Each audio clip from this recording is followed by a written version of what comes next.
السلام علیکم ورحمت الله وبرکاتو. ټولو ملګرو ته سلامونه. امید لرم چې ښه به ملګرو خلک چې د سپتم او چیرې اویس مجرمانو ته په پانسي میلاویږي، د هغه مجرمان په پانسي کېږي یا به سختو نه سخته سزا هغو ته میلاویږي. نو د هغه پلار چې کوم دی روغه وکړه. ستاسو سره زه دا ویډیو شیر کوم، دا وګورئ چې الف خان شیرپا کوم اشنغر هغه جرګې له تللی دی چېرې د اویس د قتل په حوالې سره چې کوم دی روغه روانه ده. پلار ته به یې ورسره د پیسو چې کوم دی پیشکش کړی چې یاره دومره پیسې وغیره پس مناسب دغه باندې به روغه کړي چې یاره ابو ته یې څه شرطونه ږدي. دا کلیپ وګورئ د الف خان شیرپا او د بیا راځو. خو دلته کې د کیسان په تخریق باندې دا یادېږي، نو دا په جرګه مرکه او په انقلابي خوره باندې خو هم یادېږي. نن د سیمه کې په مندڼي کې راضینامه وشوه، په هغه راضینامه کې 4 مړه شوي، خو د تېر راسي په دې ځای کې د کتونکو دغه ویډیو به هم کتلي چې یاره الف خان شیرپا په پیج باندې تاسو کتلی شئ چې یاره د هغه روغه خبره روانه ده. نو دغه پلار ته ولې موږ بیا هم خواست کوو چې یاره مناسب نه ده چې یاره روغه وکړي، خو بیا هم بحیثیت یو د دا وایو چې یاره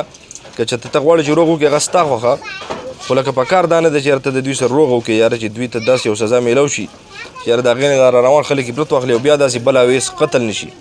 نو دغه د ملګرو سره نوې ویډیو وه او ډېر ملګري به دغې تمه دي چې یاره هغوی ته به چې کوم دی پانسي میلاویږي، هغوی ته پانسي میلاو شوه که نه شوه، یا هغو ته سزا میلاو شوه نه شوه، یعنې مجرمان خو ګرفتار شو، خو چې اوس مخکې د هغوی سره څه وشو. نو په دغه انتظار باندې چې کوم دی خلک وو د خبره د روغې روانه ده، نوي اپډیټ چې کوم دی راغلي و چې یاره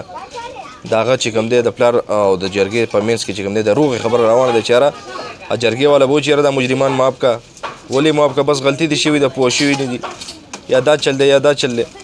نو دغه مجرمان هسې زه یو مثال ورکوم چې دا به سبا دوی بیا چې کوم دی دغه بل اویس په شکل باندې بیا قتل کوي چې راشه بس یو څو ورځې یو میاشت په پټې او میاشت نه پس که چېرته جیل ته شوې نو په جیل کې به دا مشران بیا تاله روغه وکړي او خبره به دله ختمه کړي.